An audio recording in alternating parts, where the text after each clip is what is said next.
this is a shot. A portrait is an interaction between the photographer and the subject, and I like to break it down basically to two basic types of portrait photography.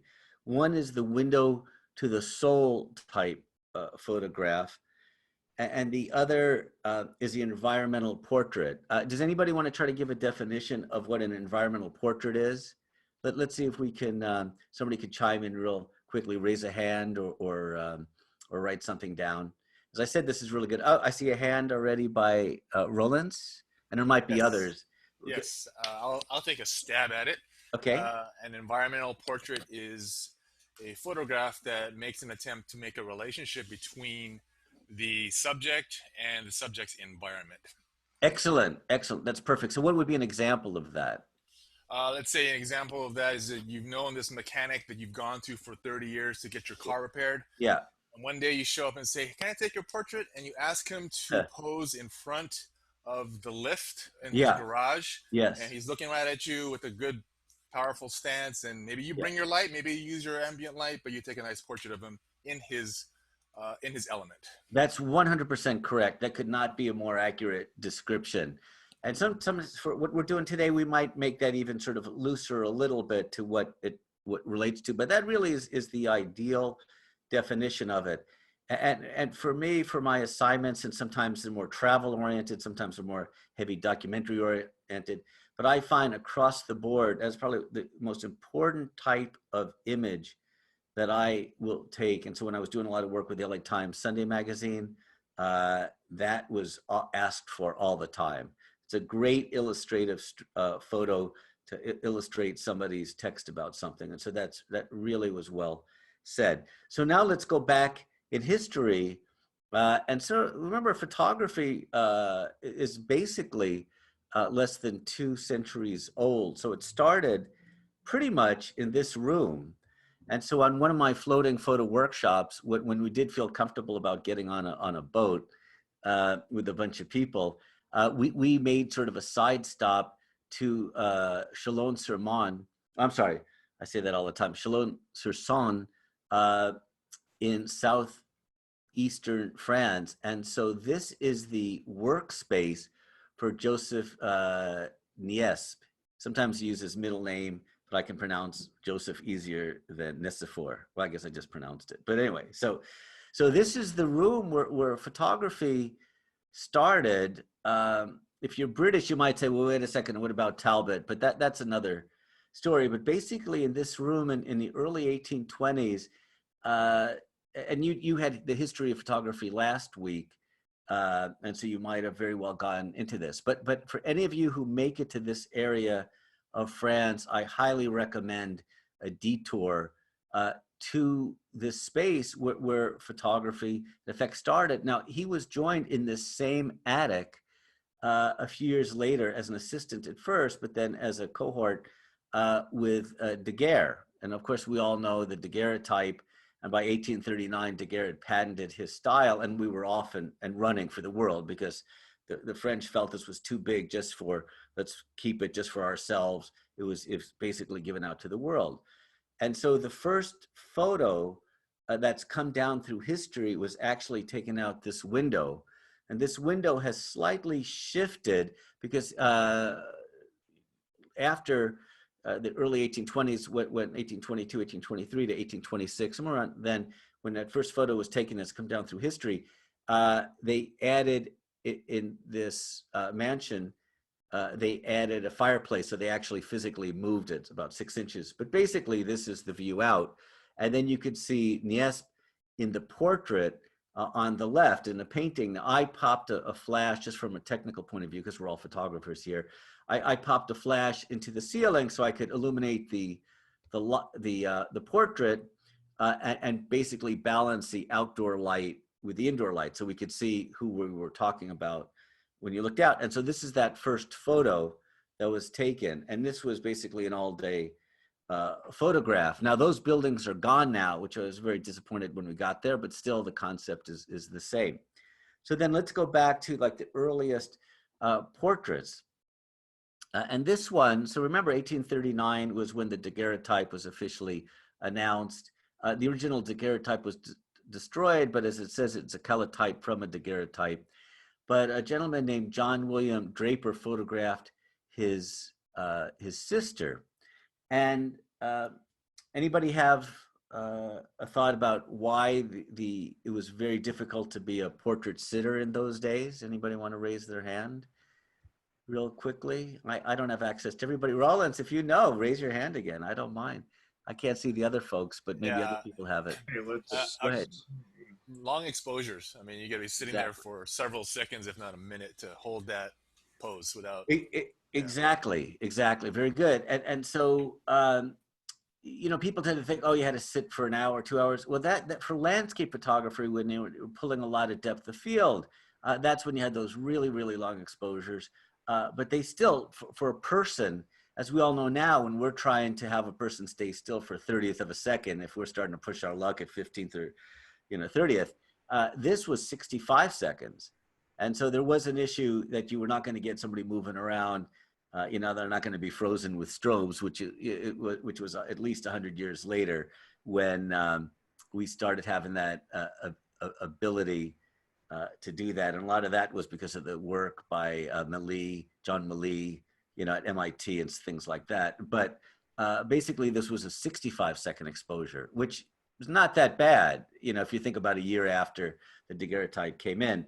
But how did they keep people still for that long?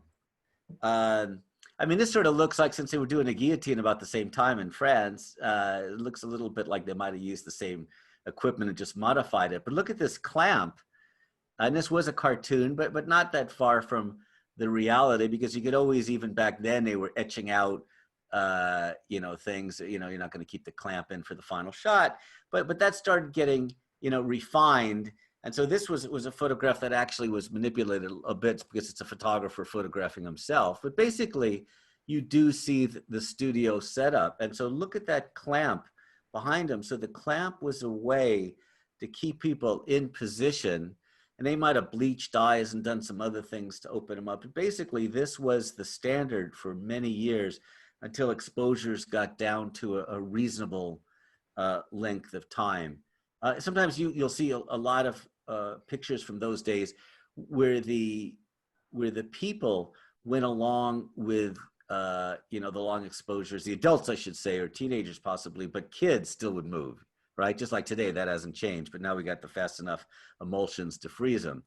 But this basically was it. So if you had a studio, you had this stuff in the studio for them. This was common. And so, we see a lot of photos, maybe even like, of some of the guys from the Wild West. And what do they look like? They really look like they have this blank stare, right? Like this is the first time they've ever seen a camera, which is possible. But part of that is, let's take any of us this day. If we had to do a 20, 30-second exposure and they said you could not move during this time, we wouldn't necessarily think that, okay, if we blink, that blink is only going to be an iota of a second, and so it still would be fine. But we're going to have this very staring kind of look. And so when you look back, we could cut some slack to the people, back then because of these apparati, if that's the plural of apparatus. Does anybody know who was the most photographed person of the 19th century? And I can't see everybody at the same time, but let me see if anybody, and I don't even know if I can scroll down to see that. I'm afraid to start hitting buttons. Jason, did anybody raise their hands or type it in? I'm checking right now. I don't see any. Someone says raise his hand again. Rollins, did you raise your hand? Good. I love it. I don't want to take over this whole. No. Good. You get an apple. Oh no. I'm supposed to give you an apple. No, you're supposed to give me an apple. But no, for sure. Please do. It's Frederick Douglass. Very good. And Armin got that too, just so you know. Oh, excellent. Good. Okay, didn't know that. Yeah, now, Armin, right. That's fantastic. So obviously, we were dealing with, 200 years ago when the country was, if I could do my math, was barely more than half a century old. If the country officially started in 1783, well, we could say 1773. Okay, we won't get into that history, but basically, less than 100 years old, and all of a sudden an abolitionist becomes the most photographed man of the 19th century. That's pretty impressive. And so, yes, so that is Frederick Douglass. And so you guys, and there is actually a book of just pictures of him in the 19th century. So anybody who wants to really go deep into that, you can find that book about the most photographed man. And, you know, it's unfortunate, without editorializing this too much, that we're dealing with many of the same issues. Of course, things are a million times better, but obviously that we have major issues, things are not over yet. But he was quite a person. And then, but at that time, so you see many of these types of portraits in controlled situations, not that much movement, but really sort of going also off the sort of classic position. So remember, portraiture was not new when photography came in, right? Portraiture has been around for centuries, of course, in painting. And so even using the camera obscura, you know, to draw people, it was an interest in trying to get things in perspective and all that. It's not new. And so then as you know, exposure's time started coming down, that opened up the world, but people were experimenting. And of course, this is, or at least the pen name is Lewis Carroll, you know, his real name or his birth name, you know, Charles Ludwig Dodson, as you can see. And so this is early on, and you know he had a predilection for documenting kids. And I did some more homework this morning because, you know, there are questions about why he was so focused on photographing kids. But it does seem from what I've read that the jury's out whether there was a lot of prurient interest or if that interest went beyond just a fascination, you know, with kids. And so we could leave that discussion for another time.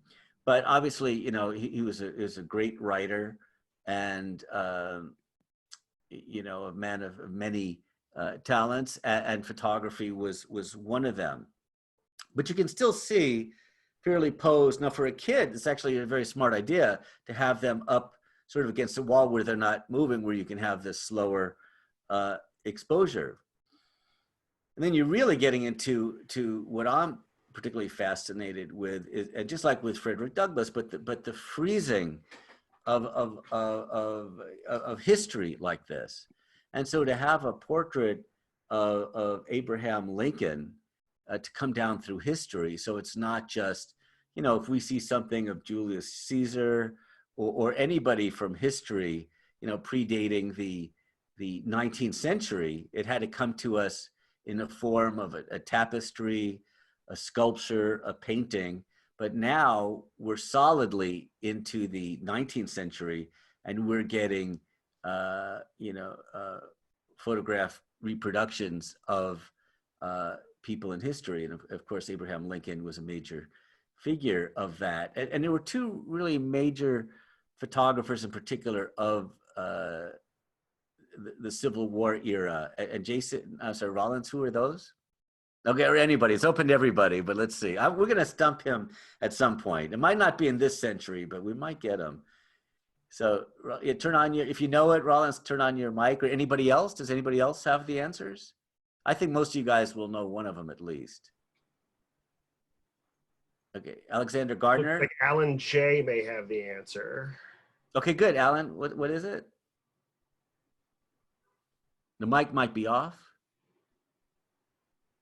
Or has he typed it in? He typed it in. He definitely said Brady. Very good. Very good. All right. You got competition, Rollins. It's now a game. Hey, Armin got that too. Matthew Brady. Who got it? Brendan, you got it? No, Armin. Hey, Armin, very good, Armin. Excellent. Very good. So we got a game going now. But you can see this is 1865. And of course, the war ended in 1865. Remember, it was 1861, 1865. And remember, after April 1865, Abraham Lincoln was no longer with us.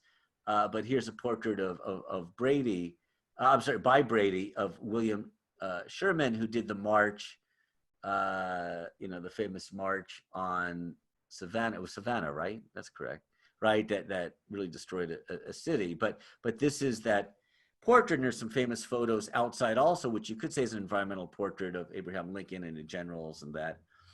But how did photographers have to get around back then? Because of the, and I'm not an expert on 19th century techniques so much, but I believe what collodion you had to put the gel, you had to prepare the plates, and they were wet, and so if they dried, they were no good to you. So they had to be processed in these portable dark rooms. And so we see one of those from that era. And so that is amazing if you think about it. And you can see this. Now, this was not an early color photograph, but if you do like a carbon tone or whatever, then you've got tones in it. And you could start to strip in, if you different colors and start to create that. Once again, Charles Baudelaire, the poet, but very classic pose still. We're still getting into that sort of classic pose. This is one of my favorite photographers of all time. And it plays into my love of Japan. Those who know my work and my book about the way the Japanese bath and all that know that I'm definitely a Japanophile. Felix Bieto, how many people, raise your hands if you know him or know his work at all? Okay, good. Because those who don't, that's great. That's why we're here, right?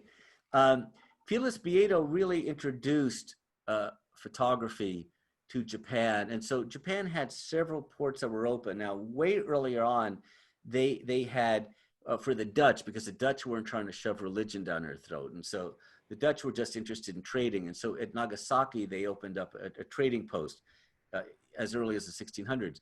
But then Yokohama, when Japan was sort of forced open by Commodore Perry's or Admiral Perry's Great White Fleet,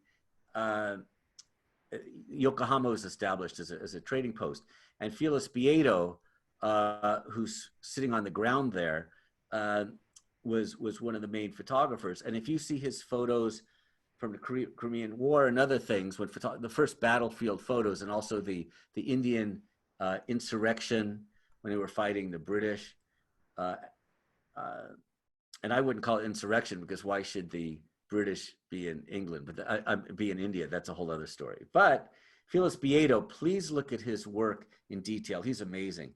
And some of his early work from Japan that were then tinted is very, very collectible. And so here's an example. So he set up a studio and would do these kind of shots. And so what happened is the bringing in a photography. People would buy them as omiyage, which means souvenirs. But it was the death knell for a Japanese type of art. Does anybody want to throw out what type of Japanese art that is? An art form? Let's see if anybody can toss that out. And I don't see everybody, and I can't scroll down. So Brandon and Jason, you're my eyes and ears. Did anybody toss it in? Nobody yet, no. Okay, so the ukiyo-e, which are Japanese woodblock prints. So you guys remember the woodblock prints of Hiroshige? Every time you go to a sushi restaurant, you see the big wave crashing over Kanagawa. So those are woodblock prints. But the thing is, when you could take a shot like this or this, people ran toward this. This became huge. And so you had people buying albums of albumin prints. And you know what? I have one. I should have had it out to show you guys, but they're fantastic. Now, these are not color. What happens is they would get, like Felix Bieto would have a whole staff of people sitting there hand tinting these images. So they start off as black and white, and then they're hand tinted. But he really brought us a view. Just think about it back then. We didn't have newsreels or anything, or newspapers in particular, that could reproduce images at that time. And so the only way we were getting images of the world were by people like this in albums. And so it was really a big, big deal. This is, anybody know who this is by chance? It's, and of course we don't know, we know the work of these people, but we don't know who they are. And that goes to photographers these days. And at the end, we're going to talk about that a little bit. This is Victor Hugo, you know, who wrote Les Miserables and things like that. And so, of course, he looks like that. I mean, I'd have a headache too if I wrote Les Miserables. I'd feel pretty bad too. But this is a classic shot of his by a guy named Wallery, or at least that was his working name. And he did this in 1883. But what's very interesting is then compare this to this. Somebody who was really a 20th century guy. And this might be a little hard to read, but this was from the pictorialist movement, or pictorialism. I hope I'm saying it right. This was done by Edward Steichen. And so this is Rodin to the left, opposite his sculpture of the thinker, right? It says Le Penseur there, from 1902 in a photogravure. But that's Victor Hugo in the background. That's a sculpture of Victor Hugo in the background. So you see how it's all coming together? And as a bit of an aside, I would highly recommend one of my favorite movies of all time is called Camille Claudel. And so if you haven't seen it, it's not about photography at all, but it's about a lover of Rodin. And it's done so well, and it really gives you an insight of what life was like at this time in the late 1800s, early 1900s. But remember, we're going to move on to this, 1889, and this was not done with the film I'm about to talk about. By 1889, Eastman came on the scene, and he was picking up on work done by some British photographers and some American photographers who were trying to figure out a way, instead of using big glass plates, and coating them or paper negatives, is to use celluloid, to coat celluloid in a thin enough film that it actually then could be rolled. And so 1889, you're starting to see with Eastman Kodak that they're moving toward trying to make roll film. And so this was a huge advancement. Of course, that with the Brownie and all that opened it up to everybody. Now this is very different. This is shot by Edward Curtis. How many people know Edward Curtis and the body of work he did? Amazing, right? So Edward Curtis, please, if you don't know it or you want to look at it more, look at his North American Indian series. It's an incredible series. He preserved, he recognized for posterity that things were going to change rapidly for the North American Indian. And yes, he did things that we wouldn't want to do today from a documentary standpoint. He sometimes would carry around, feathers, the head feathers and all that, and put it on different tribes, things that we would not do now in a documentary thing. But his body of work is vital. And then it came out in a book in the 1920s that's a must see. And now we're really getting into what, and Rollins, was it you talking or somebody else about the, oh, no, it's really you're gonna see exactly what you were talking about later. But this is where now Lewis Hine, who also documented children and actually and this was a very important social documentary thing. When he photographed children in basically sweatshops, that helped move legislation. So we're starting to see social documentary things that are making a difference. But this is a shot of, obviously a man at work. Is it an environmental portrait or is it a documentary shot? Well, he's not looking at camera. You could argue either way. And of course, then there's, the fine art movement, especially when you get to the 1920s or so, and you see the surrealism, but people are dealing with this. Please try to remember this photo, because there's something I'm going to show you later that I want you to think about when you see that. Now, once again, when you see pictures of photographers, I don't expect you to necessarily know at all who they are. So on the hierarchy, the odds of knowing who they look like is low because they're in back of the camera. Then it goes to their names, and some people who are really into photography know their names. And then the most important thing for these photographers is to know their photography. So does anybody happen to know who this is? And I can't tell because I don't see people's hands raised or whatever, but Jason or Brandon, nope. Okay, this is Manuela Alvarez Bravo. Who knows that name at all? Do people know this name? He was definitely the most important person in photography in Mexico in the 20th century. He, not only as a photographer, but as a teacher. And he had many famous students, and half of them happened to be his lovers too. But that's once again, that's a different story. But this is, and I had the honor. So this is my portrait of him. My first book was actually on famous photographers. So I've had the honor of meeting so many of these people, and then using some of their photos, and then excerpting the text. But this is one of the photos. So once again, we are seeing people that are gone, but that are very important people in the history of our world. And once again, remember, and it's really the amazing thing, you know, we take photography as a given now, especially, you know, with selfies and that whole bit. But just think about it. 200 years ago, we didn't have this.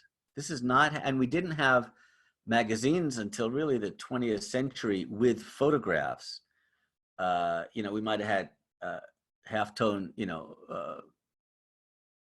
images based on photographs, but they weren't photographs. It really wasn't until the 20th century. So it's really fairly new, but obviously Frida Kahlo. Now take a good look at this photo. This photo also will play in later to a series I'm going to show you. But Dorothea Lang, she was documenting, you know, the horrible situation that was going on in the 1930s. You know, we had the Depression, people from Oklahoma and other parts that their farms were not going. And so what do? You keep migrating west. And so really they hit the wall, they hit the ocean. And so, you know, for Life magazine, and also there was a Farm Security Administration, they were dispatched to document this. And this is one of those images. Look very, very, very carefully at her eyes, and then look at the kids on the sides. Okay, so look really carefully at that. I'm going to make a comment on it later, but just really try to keep that in your mind's eye. Now, of course, and I'm doing everything pretty much chronologically, but I'm sticking to photographer to photographer. So once in a while, we might move a little bit back and forth. But basically, then you have the glamour lighting out in Hollywood, right? The creation of the idol with George Hurrell. And remember, at that time, except for some experimentation at MIT with John Millie and a couple of other people, you know, freezing strobes, like you've seen the photos of the football being kicked or the bullet going through cards. Hot lights, because they were so called because they were not only continuous, but they were very hot, is what was used at that time. And so you had people like George Hurrell who really created an art form with that. And sometimes when you see the work of Greg Gorman, you know, who does teach for LACP on occasion, he does amazing classic lighting when he's called upon to do that. So that doesn't mean that that's dead, you know, from that time. But you can see it in Harcourt, you can see that same sort of lighting. In other words, and one of the advantages, of course, of continuous light, so the detraction is that it's really hot, and so people can sweat underneath that. But that what you see is what you get. But then the light was really molded with gobos, with grids, with all sorts of things to manipulate that, but you could actually see it. Now this, of course, is one of the most famous photos as well. And so now you're seeing so many iconic people. This is Joseph Carr of Winston Churchill, shot early on during World War II, 1941. So how many people remember the years of World War II? This is a bit of a trick question. Anybody want to type that in real fast? The years of World War I. It's a bit of a trick question.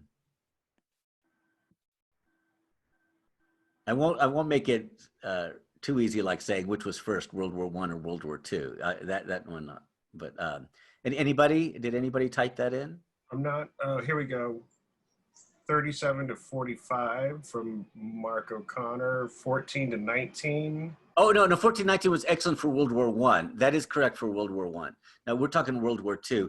And so Mark, you almost had that right. 1939 to 41. But many people say 1941 to 45, which was the U.S. involvement. Pearl Harbor was attacked on December 7th, 1941.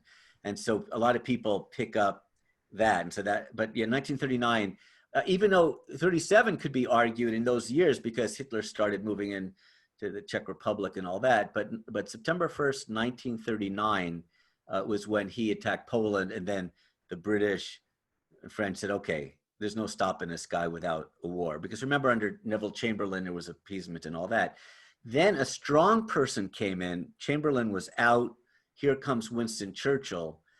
And look at that determination. And he wanted to show that in a photograph. So just like we'll see, or you know, if you look at Douglas MacArthur returning to the Philippines later, people are starting to become very, very conscious of projecting an image for the masses. And so here's Winston Churchill photographed by Joseph Carr, who is really one of the greatest 20th century portraitists. And so a very important name. If you guys want to look into him later, look at Joseph Carr. And so this is, of course, of Winston Churchill. Now, Carr told me, and so there's some big time name dropping, that Churchill had a cigar in his mouth. And so he took a couple of pictures, and he's using a large format camera.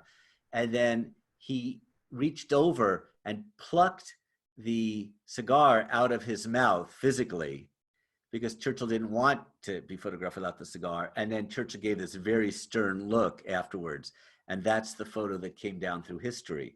And so I always say, when you're photographing somebody, you're the director, take control.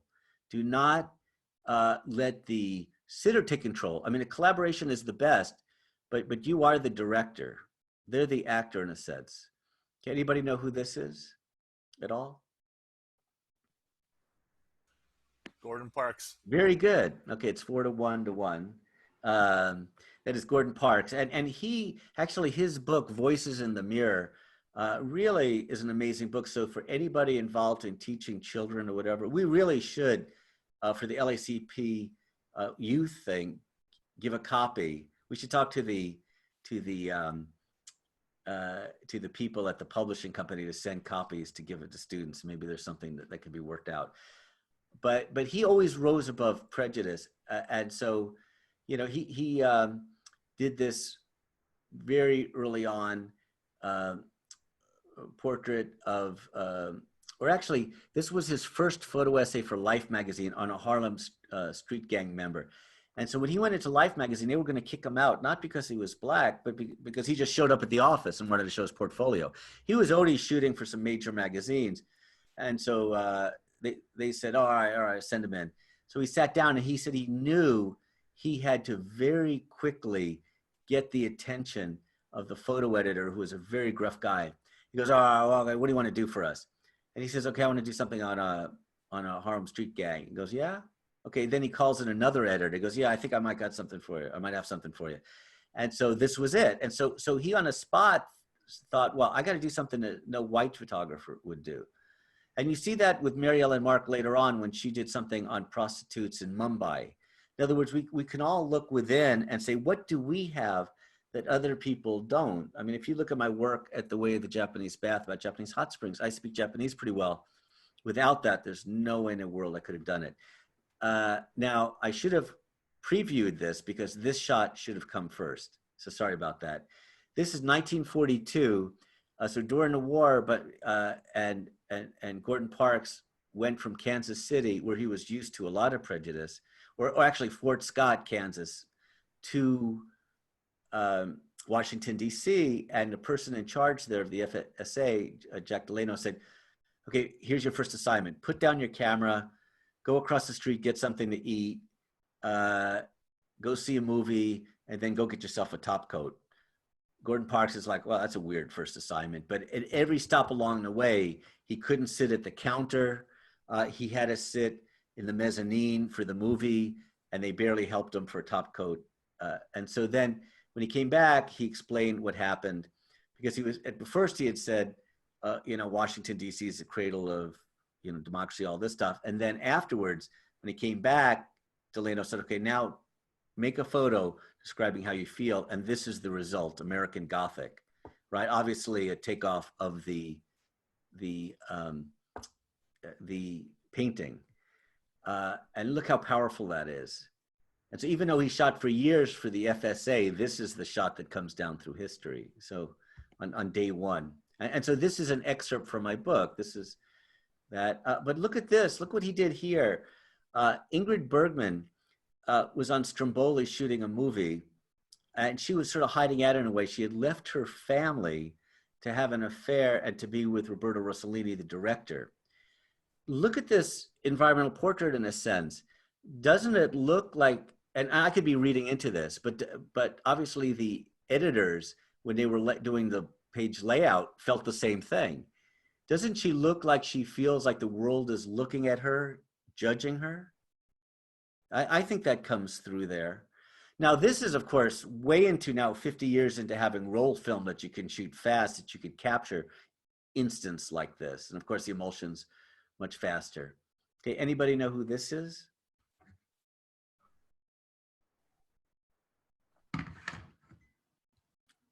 So, Brandon, anybody? Mies van der Rohe. Who was it, Bob? Mies van der Rohe? No. Good guess, though. No. He's an architect, right? No. These are all photographers. I'm sorry. Stephanie Ash put Stieglitz. Good guess. That's an excellent guess. No, this is Alfred Eisenstadt, and Alfred Eisenstadt is most famous for this photo. But this is not an environmental portrait. I just wanted to show it to you because, and this is 1949. This is Victory over Japan Day. And look what he says. He says, I photographed an enormous amount of film that day, 5 or 6 rolls.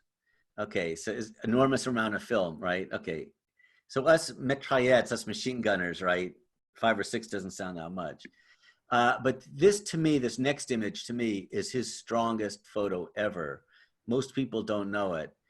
And I was given a present of it, and it's such a powerful image. This was shot half a year after the war, and this is in the rubble of Hiroshima. To me, this is one of the greatest environmental portraits of all time. I mean, now 74 years later, we can still feel this cold wind. I mean, wow, that's amazing to me, that you could actually, to me at least, I feel that. But look how he constructed it. In other words, he didn't spend obviously an hour doing this. He saw these people, they didn't speak the same language. He might have had an interpreter there, could be. But look how he avoided, obviously, he framed them, a natural frame with the burnt out trees.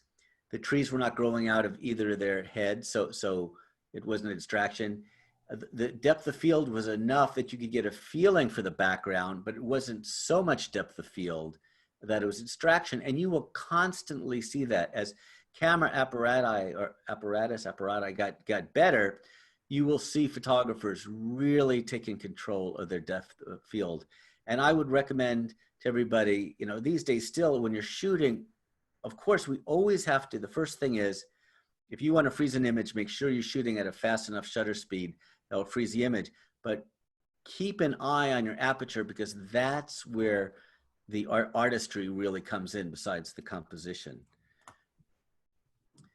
So Igor Stravinsky, and this was shot by perhaps the greatest environmental portraitist, or really the first great environmental portraitist. Anybody want to guess who photographed this? And remember, these names are good to write down so you can check it out later. And I don't expect you guys to know this stuff, but it's a good exercise anyway. Did anybody write that down? Michael. There we go, Irving Penn from Michael. A good guess. Of course, Irving Penn has to be mentioned whenever you talk about great portraitists of the 20th century. Irving Penn 100% has to be mentioned. And you guys, please look at the work of Irving Penn.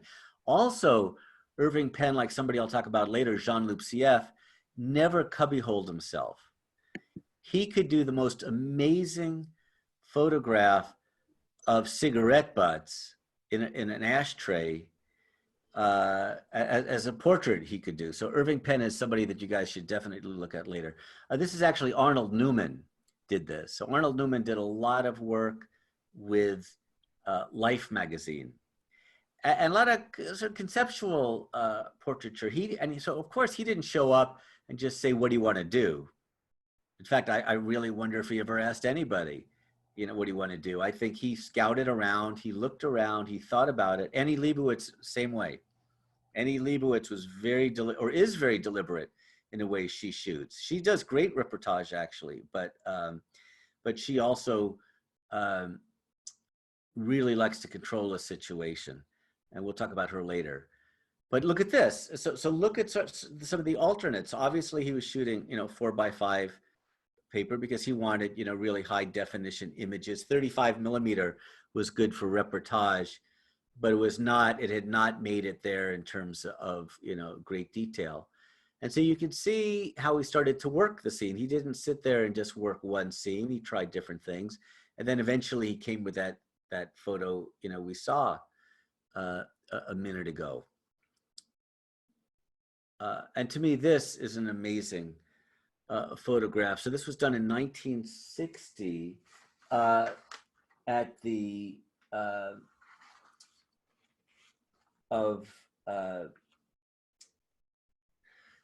at the Anne Frank house when that opened. Of course, he lost his daughter. This was the secret attic that they hid, and they were discovered just before the end of the war. And you could really see him transported back to that time, can't you? When you see him, when you look at his eyes, he's back there at that time. It's not some history book to him. Picasso, classic environmental portraits.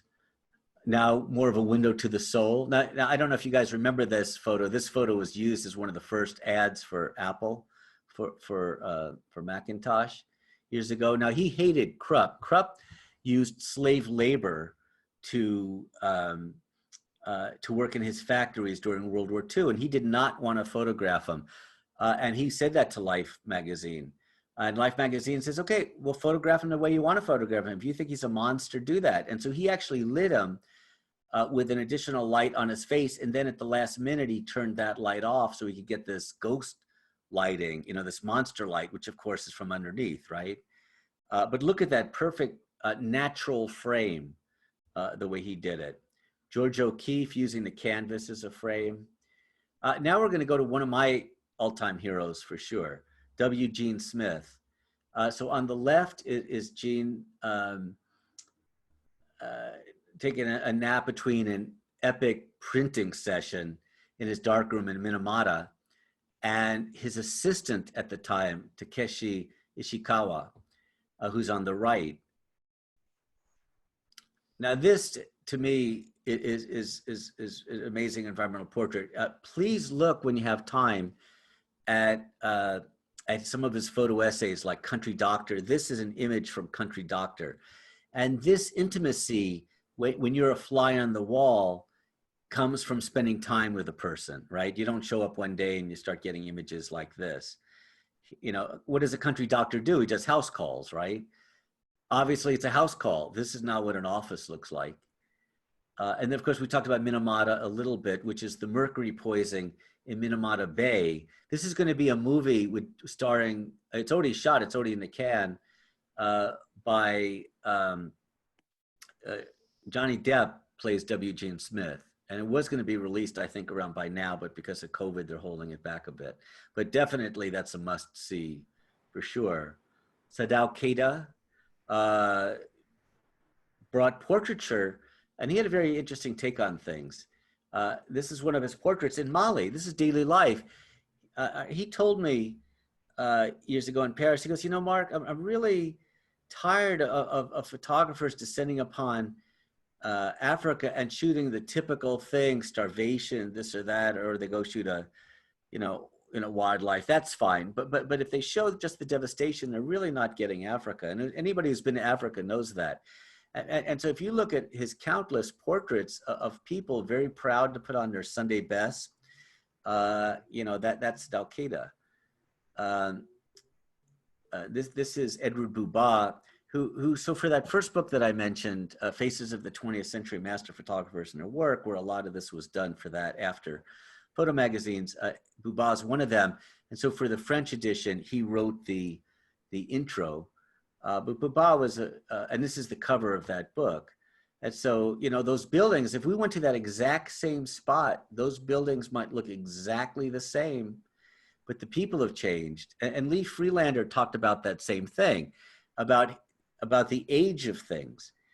I mean, he's a super bright guy. I mean, when he talks about, buildings age at a different time than humans do, and cars age faster than us. And so cars look so dated. You could look at a car, I mean, a picture from 6 years ago, and you see a car, it's like, wow, that's an old photo. And one of my favorite photographers also, Andreas Feininger, did a photo of Dennis Stock, who years later did a very famous portrait or a photograph in Times Square of, oh, that's bad if I forget this, a young actor who's one of the most famous actors. He was killed in the car crash, Rebel with James Dean.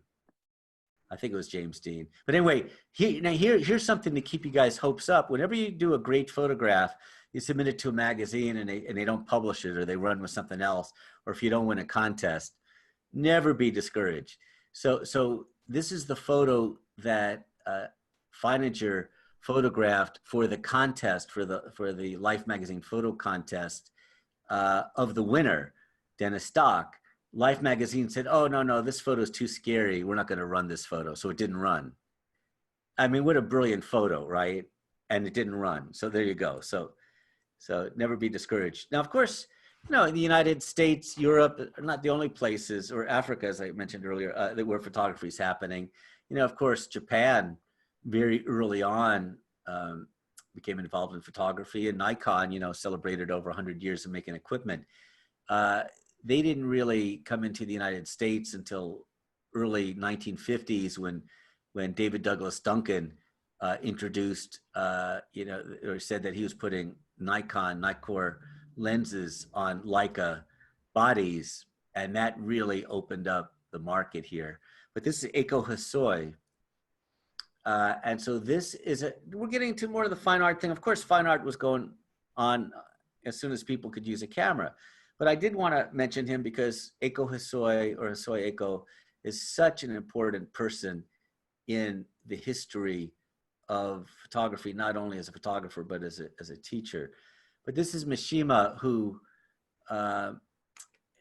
there's a lot of movies about him, and he's a great writer too. Probably some of you have read some of his books, and I would highly recommend his books as well.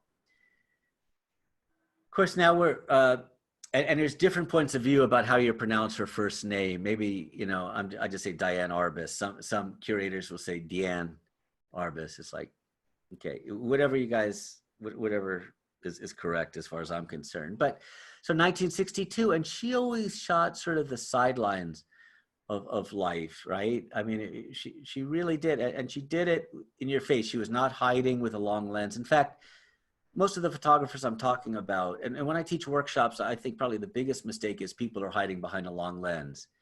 As Robert Capa said, if your pictures are no good, you're not close enough. And he didn't mean that by using a zoom. He meant get in there. You confront life, you get in there. And this is a kid with a toy hand grenade in Central Park. And so Dan Arbus was, obviously, a troubled person, if you know her history, but I think Mary Ellen Mark was heavily influenced by her. And when I mentioned that I didn't mention it in that way, but I mentioned Diane Arbus to Mary Ellen, she didn't particularly care for that. But I see a lot of parallels in their work. This is a photographer I mentioned earlier, Jean-Luc Sieff. Sieff, great French photographer based in Paris, but he would not allow himself to be cubbyholed either, just like Irving Penn. But that got him in trouble with Magnum. Magnum, was so heavy documentary at that time. Magnum Photos, if you don't know, Magnum Photos was really the first major agency to lobby for the rights of photographers. Up until then, you gave something to a magazine, it was theirs, they owned it. You didn't have any rights or anything, it was work for hire. But 1950s, you had all these great photographers come together, and they were so good and so important, they could start lobbying and say, hey, no, you got a one-time use, I get it back, I can do what I want, and things like that. And Jean-Luc Sieff joined them. But eventually he left the agency because they really wanted to cubbyhole him more. And so he would shoot for fashion magazines. He would do all sorts of stuff. And then he would, sort of play. I believe this is Harper's Bazaar, and that's Alfred Hitchcock, who did The Birds. And of course, that's a little play with the birds right there. And we're talking about Mary Ellen. And so this was Mary Ellen and Mark. And we went to Alfred Eisenstadt's 95th birthday at the Time Life building. And she showed up without a camera, which of course is very rare.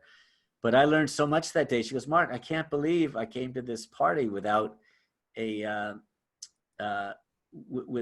camera. And so she goes, can I borrow a body and a 28? And I said, yeah. And so it was so interesting because we were both in the same pretty boring conference room, and she did a Dutch angle and created a really interesting energy in that room by choosing to do a Dutch angle. So, and a Dutch angle, for anybody who doesn't know, and it's appropriate right after Alfred Hitchcock, like in the movie Psycho, if you want to create energy, tilt your camera, to a Dutch angle, which actually comes from Deutsch. It's not,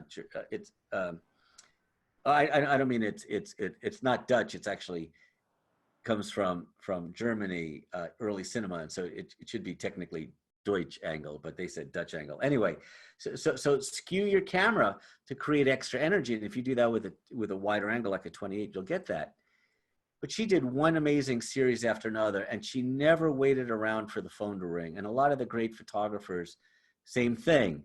In other words, you could be a contract person like Eisenstadt and maybe not pursue a lot of your individual work. But Eve Arnold actually told me that in order to smooth out the times between having too much work and not enough work waiting for the phone to ring, she would come up with series. And so that's why she did her book In China and all that. But Mary Ellen, her husband was involved with doing a documentary about street children. She got involved in it doing stills, and then this evolved into a Streetwise, and she got right in there once again. She became part of it. That's the way she did stuff. And of course, Indian Circus. And she liked playing around in terms of, I want to see what it's like to see through a square format camera. So she put down her 35 and worked with a square format. And so once again, this is a magnificent environmental portrait, isn't it? Who of us would necessarily have thought that? Maybe we would have, maybe we wouldn't, but she did. And she was so consistent in that too. Twins, I mean, she heard about a place where once a year they had a get together of all these different identical twins, and they dressed alike, and now it just was right up her alley. And look what a great job, she did. Philip Jones Griffiths. So now we're moving into really, 1960s now. Some of you might have been around to be around when the first images were coming out by people like this. But Philip Jones Griffiths went head to head with the United States government. I mean, he's British, first of all. But he went head to head with the US government and the South Vietnamese government. He produced a book called Vietnam Inc., which was really that whole thing about what Eisenhower had talked about, the military industrial complex. It was good for business to keep, making munitions, right? Now, of course, if you put your brain back in that time about the fear of the domino effect, that if Vietnam fell, then Laos would fall, Cambodia, Thailand, Burma, and so forth, right? And so if you put yourself in that context, you could have a different sort of argument, but he definitely felt that's what it was, and he produced a book, so they didn't want him back, but he really was amazing. And when you see pictures like this of a citizen, an innocent citizen who might have been working in a field, and then this horrible invention, napalm, right? It's a jellied gas that sticks to the skin and burns. That was invented actually during the Korean War. And that horrible word that was used to describe, in Vietnam, gooks, right? I mean, what a terrible, terrible word. And we're going to see that later. But that's so stupid anyway, because that actually was a racist thing from the Korean War, right? Because in Korea, the word Hanguk is not a bad word, that Hanguk, but that there were enough people left over from then to make it to Vietnam to then use that disparaging remark too. So once again, here we go. And so these photographers were well aware of that. Whenever I interviewed any of these people, it always went beyond what was your f-stop, right? These people put so much more, all their knowledge, all their awareness into this. Now, let's say the hand was down. This would not have been as strong a shot, right? But he recognized the contrast. And remember, if you reproduce in a magazine, especially then, you had to print much flatter because you gained contrast. There's all these things to take in mind, but this really was a strong photo. Now, this to me is probably one of the greatest I was there shots of all time. I mean, how many of us have been on trips and like, hey, get a picture of me in front of the Eiffel Tower. Hey, get a picture of me in front of this. Get a picture of me in front of that. Well, I don't think any of us are going to be Buzz Aldrin on the moon. Well, who knows? I take that back. You know, we still, some of us or some of you guys are young enough to make it to Mars and stuff. And you could, you know, tell Buzz, excuse me, you just made it to a moon, man. I'm on a new planet. That is possible.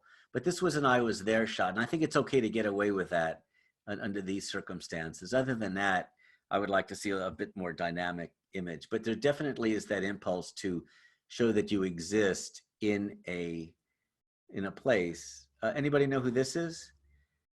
Okay, there we go. Good. Okay, so Rollins, you're getting some competition back. But Annie Leibowitz. Now, Annie was a great documentary photographer. She actually, her dad was in the military, and she got her camera, I think it was a Minox from, or was it a Mamiya from the PX in Japan, you know, from her dad. And then she photographed it in the Philippines, you know, when her dad was stationed there.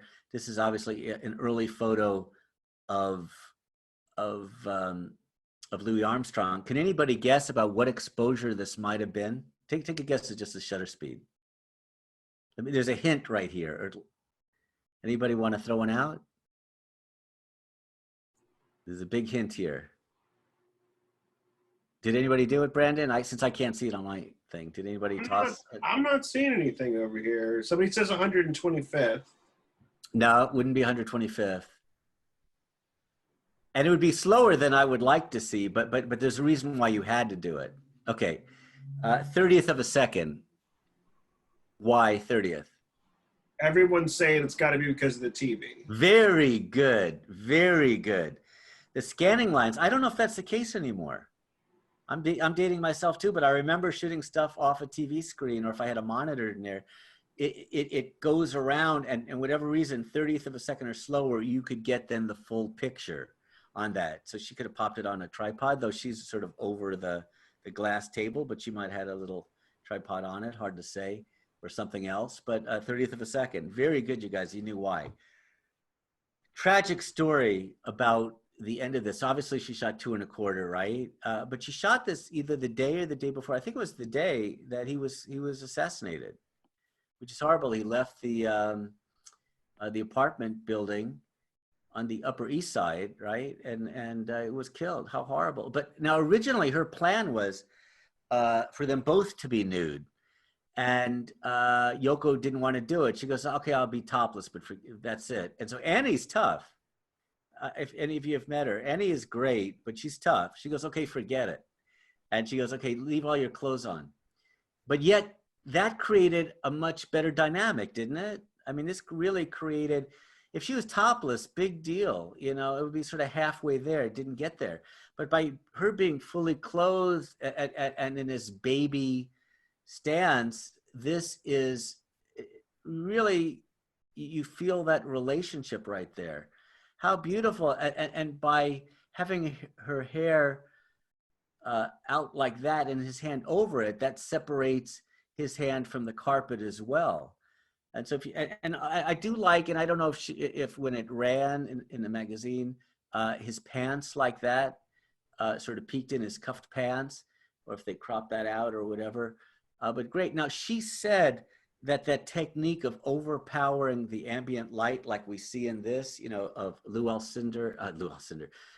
Chamberlain and Willie Shoemaker. I'm sorry, Willie Shoemaker, who was the jockey, very famous at that time, and Wilt the Stilt. I don't know if you guys remember him. I actually remember seeing an amazing basketball player, and he used to play volleyball all the time down in Santa Monica. So some of you guys might have seen him down there. But anyway, see how that's lit. When she was starting to shoot for Rolling Stone at first, she realized that the paper absorbed so much. And this was for American Express. This was not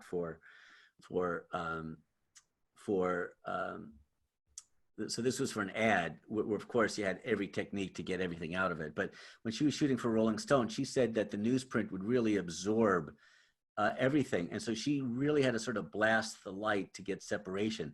And then she noticed that it was a great technique. And so she continued to do that. And so she was not afraid to saying, hey, this is lit. But you could see she used warming gels because, you know, strobes, just like flashes today, give out daylight. Daylight is 5600 or so. And so you have to warm it up. And so this was shot later in the day. You've got to adjust. But she wanted it even warmer. Now, of course, with hot lights now, you can dial in your exact color temperature, all that. Anybody know who this is?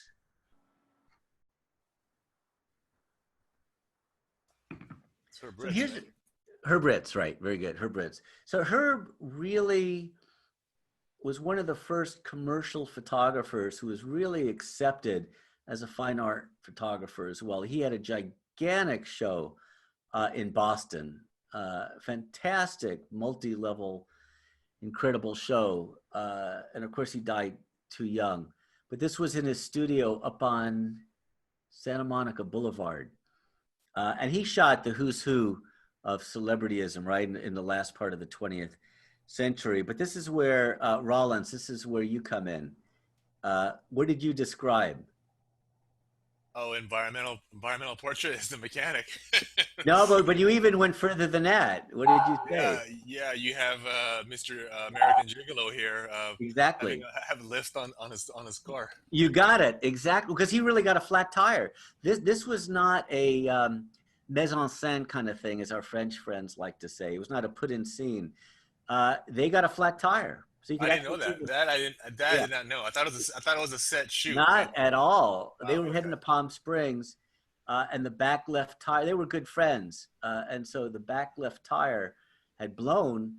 And so he shot, they were just waiting around for it to be done. You could actually see the tires off. And this was really at the beginning of Gere's, you know, American Gigolo's stardom. And so what happened is Vogue, Lomo Vogue needed a shot, and so Gere told his agent, "Hey, why don't you submit this as well?" And Herb was still working at his dad's rattan shop and shooting his friends' headshots. So all of a sudden, they said, "Hey, we want to use this stuff."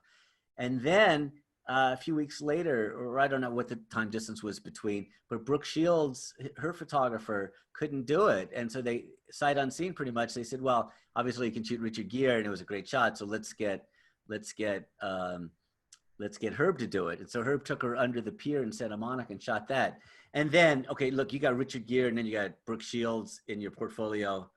Throw out everything else, right? Just show those two images in the covers. I'm going to go faster. That's Herb. This is Graciela Turbide, and you can see this shot. But look at this low angle she picked, right? So don't think about just shooting somebody at your height. Go low, go high. Okay, low is not always flattering, but in this shot, it worked. Steve Mccurry. You might not know the name, but I think we all know the shot, right? And I know there's a big controversy that they cleaned up a little bit of, you know, her eyelash or whatever. It's like, okay. But I understand that. I don't do that. And there's other stuff, but, you know, and they found her years later. Great documentary. Highly recommend that, you guys. Go look at the documentary about how they tracked her down years later. In the American West, Richard Avedon, something else that was highly criticized at the time. People who lived there said, well, this is what you look like. There's a lot of sophisticated people here too, but you just shot this. But Richard Avedon, of course, was a major fashion photographer too, but he went out and did this. He was always pushing himself, and he had an 8x10 camera, and just, it's amazing to see the originals of that. Lord Snowdon, and he had, obviously, he was in the inner circle with all his, you know, fellow royalty. Anybody recognize him? Sebastian Salgado, who now he's still just putting out one amazing shot after another. But here's early on an environmental portrait.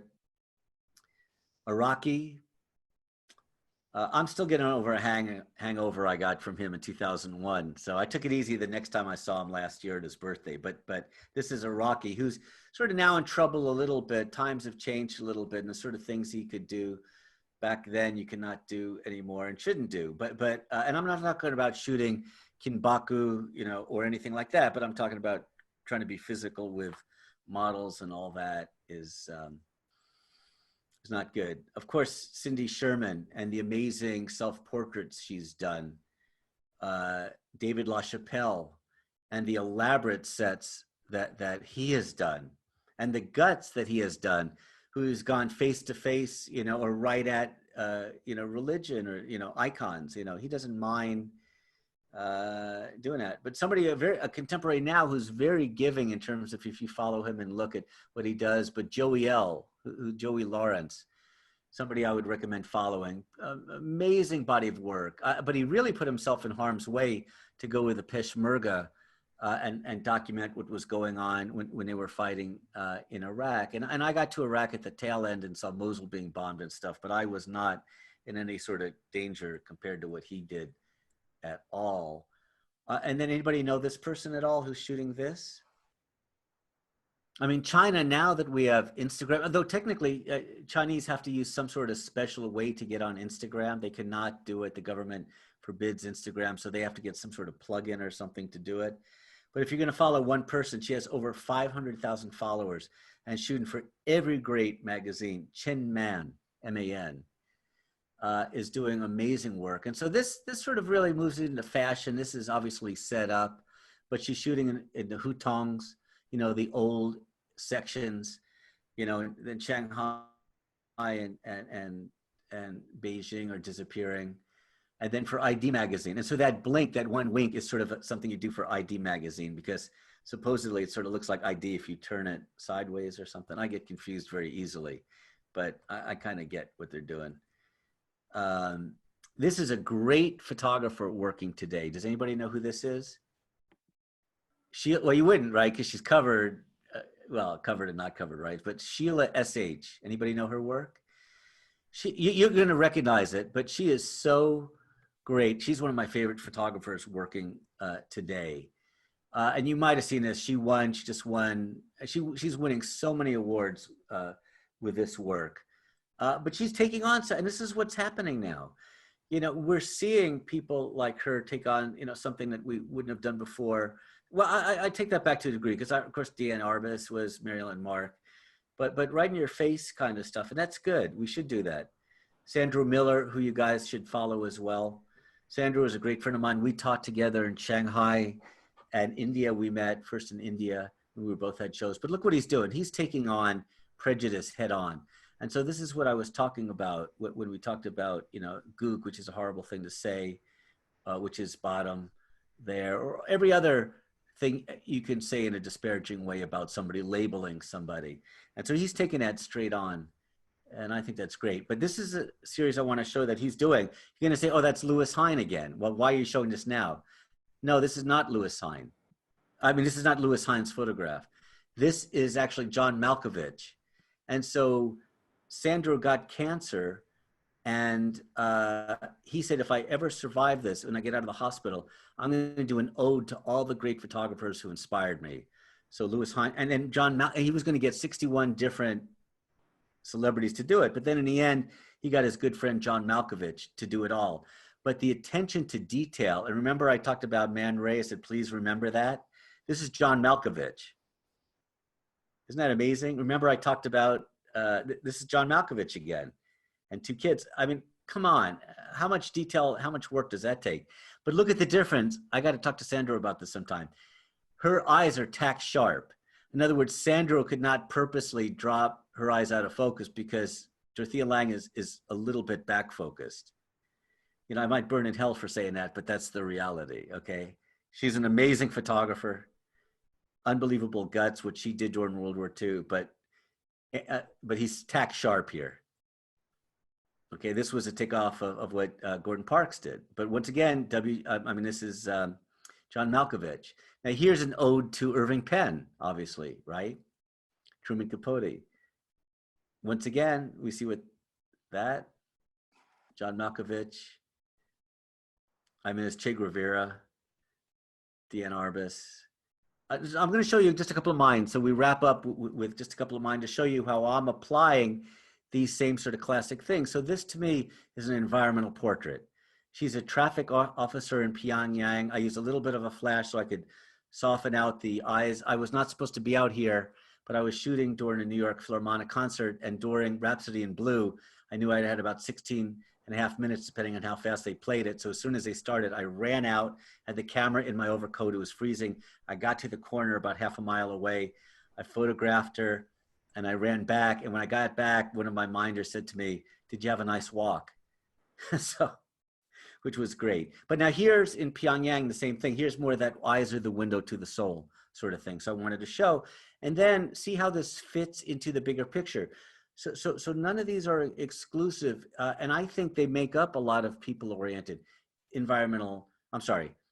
people-oriented photo essays. And so you can see how I start with number 1 and I move all the way through to the end, and then we end up at Panmunjom at the JSA, at the Joint Security Area. And so last thing I'm going to show you is my series on orangutans that seems to be getting a lot of notoriety is a weird word. It has a negative connotation, but basically, like, this was shot through double pane plexi, which was not easy, but I was able to overpower the ambient light. My friend Nick Oot, who did the shot of the Napalm shot, came with me to Florida and held the light for me. So I got to give him some credit for lighting. Singapore, but you can see basically, and so we're going to come out with a book next year. So this is the work in progress. And then here are some of the other books that I've done, including my favorite, if I'm allowed to have favorites, my Way of the Japanese Bath, since I love hot springs. And then some of the stuff I'm talking about is in the travel photo essay. And then you guys are welcome. I would love it if you want to follow me and you want to send me some questions. We can do that offline. I know I've been given, Brandon won't like this, but Brandon actually held up a paddle and said, "You're getting swats the next time you're coming in if you go over." So I cannot go over. I do know that we have 6 more minutes. Love to answer questions. So do I do the stop share? Jason, is that what I should do? Yeah, let's go ahead and turn that off. And then I think let's keep it nice and casual. If anybody does have a question out there, just go ahead and unmute yourself and just shout it on out, announce yourself, and then ask your question. I think that's fine. Great. Let's do that.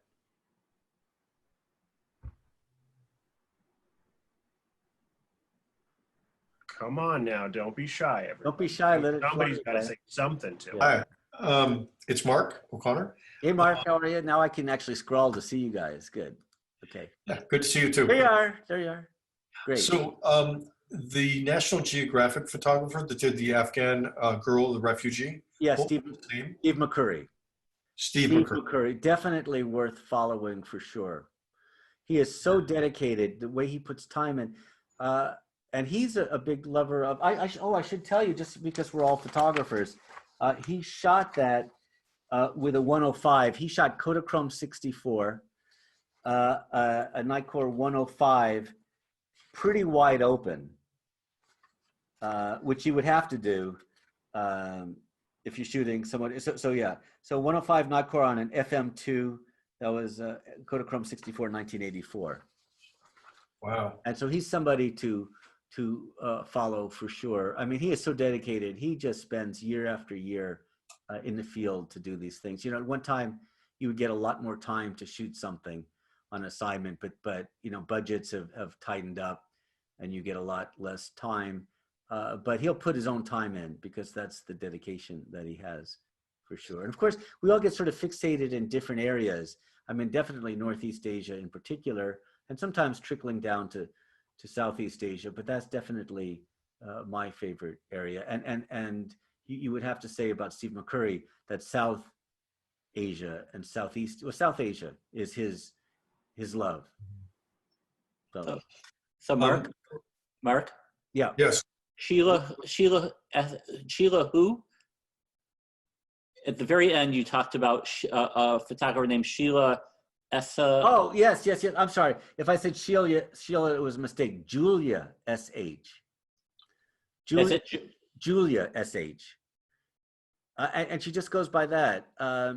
She's a great photographer, and she's really taking on subjects that can be uncomfortable for people, extremely heavy-set people, just doing beautiful portraits of them, S&M stuff, couples that are, living alternate lifestyles. And she's going head to head.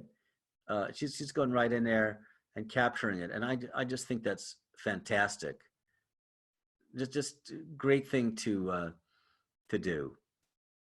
So no scanning with modern TVs, only a problem with interlaced flat panels. Thank you, Mark. That's excellent. So we can shoot at any shutter speed we want where we can get a good exposure. I guess, Mark, that's correct? Yep, that's right. Excellent.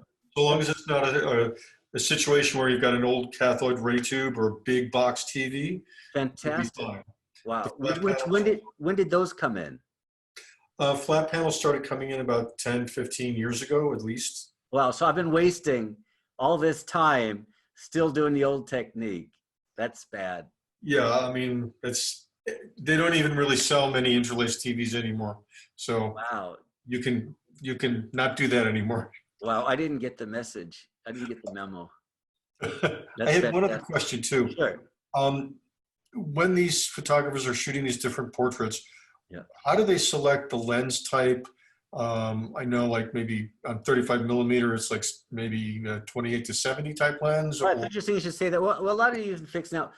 I can't speak to all of them, but definitely Sandro loves working with a wider lens. He actually physically wants to reach out and mold the person's face.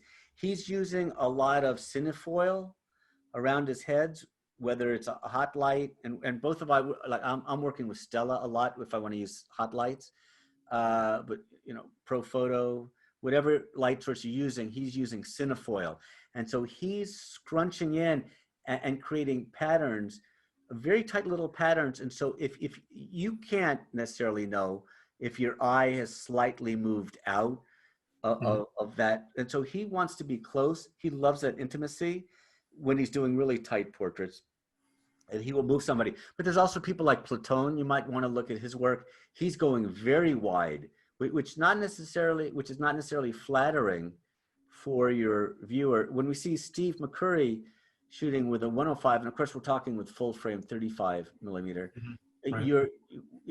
It's the classic nice compression that tends to be good, and that's why they called it a portrait lens. But there's definitely been a move in recent times toward wider lenses, for sure. Don't you wind up getting to a certain point though where it actually warps the head? I mean, they look like definitely, but people like Platone, if you look, and I should have added him as well, he doesn't mind that. He uses that. He wants to accentuate things. Now you might look at his work, and you guys can do that offline, and you might find, Platone. Can anybody spell that? Is there any good spellers around here? Platon. N. Thank you. Platone. Okay, yeah, not Platone, but not two O's, but one N. Yeah, so he is definitely somebody to look at as well. And then because you can always look at somebody and say, wow, he's amazing. I love that style. Thank you, Brandon, did that as well. It's good for everybody to see that. It's definitely worth looking at people you really like, and I'm so sorry for that. It's definitely worth looking at all sorts of photography. Doesn't mean you have to like it, but it helps refine what we really do like. So I know it's 4:30. Brandon, can I hand it back to you then, or is there one more question? Or Brandon, you're the boss. Oh yeah, we could take. Do we have time for one more question? Anybody have one more question? Or are we good? Mark, I have one question. Sure. Man can hear. What is your impression about Sally Mann in terms of fitting into the history of photography, particularly some of the controversies surrounding her early work? Right. So Sally Mann, for those who don't know, photographed her kids and photographed her kids nude. And so, you know, one could say, well, wait a second, the kids weren't necessarily willing sitters, because when you're a kid, how willing are you? I mean, you could take that argument back, you know, 100 years to Lewis Carroll, you know, and, you know, are you letting your daughter who's 11 being photographed? No, but then of course you have to, there's a different Victorian mindset there too. Now, boy, I hope I'm correct in this. I believe Sally Mann's son committed suicide. That is correct, right? People who know? So Yeah, and so did that play into it, that he was exposed like that? You know, who knows? I can't answer that. Maybe nobody can answer that. So the answer is, thank you, Susan. The answer is yes. So, so the question is, was growing up that way an influence on that? I mean, many people commit suicide just because that's part of, you know, a percentage of people. And so my personal thing is, some of the images are beautiful. I mean, you could talk about Jock Sturgis, you know, as well. But this is her own kids, and having them do that. Since I happen to have been a young boy at that one time, I would have felt embarrassed being photographed because, you know, men have their genitalia on the outside, and a lot of insecurity goes along with that when you're a kid. And so to be exposed to the world like that, I would not have wanted to be, you know, but if I weren't cajoled into it, and you know, we don't know if he was cajoled or not. I think Sally might say that he wasn't. So if you have a willing subject and are enthusiastic to participate in their mom's work, then, you know, so as an image itself, I see nothing wrong with it. It's whether the kids felt that they wanted to do it and were of age enough to make a clear decision. But it's a good question. Any last question? Any other last question? Sarah Hall. Yes. Yeah. Well, that's right. Susan said as well. Yeah, Jock Sturgis has come under. Well, Sally has definitely had her share. Jock did get was raided. His place was raided and his stuff was taken. I did do a feature on Jock years ago, and there was a photographer who shot in Tahiti and stuff too, who ended up committing suicide, and he was going to be tried, or they were going after him for stuff that he allegedly did do. And so, yes, it says, yeah, a life-threatening car collision. Okay, there you go. So excellent information about that. So to leave it on just a sort of a final note, Brandon, you had something to. Well, I thought we could. I know Sarah Hall had one more question. Yeah, let's do that. Yeah, Okay. thank you. I was just wondering if you can comment on the impact of Francesca Woodman and her very raw, immediate self-portraits. Well, you know what? I would have to see that. I'm sorry. Did you write her name down at all? You should write that down for everybody. Please write her name down. Oh, all right. Because that's something I'm going to have to look in more later to give you a better comment back. I would not want to, with my lack of knowledge, give it to you right now. I think you'll find her work interesting. Which is It's excellent. All self-portraiture. Excellent. Very raw. I will look at her offline. And if you want to shoot me an email later, let's have that conversation, because I think that would be great. And so you guys as well, please take a look. Obviously, I think it's great. And it's great to, and one good thing about this platform is we can share all over the world. We all don't have to be in the same place. That doesn't mean I want this thing to go on and on and on.